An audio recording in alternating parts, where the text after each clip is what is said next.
นึ่งข้าวพี่น้องอันนี้นึ่งข้าวคอยเด้อทางลุ่มนี้เป็นใส่น้ำบนมรดกตกทอดย่าเอาให้ข้าวบ่มีเม็ดกากบ่มีเม็ดเครื่องเลยนึ่งข้าวก็เลิกเวียกมา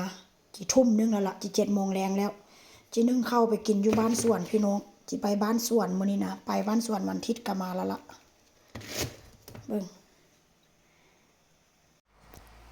แล้วเด้อพี่น้องอันนี้ของลูกสาว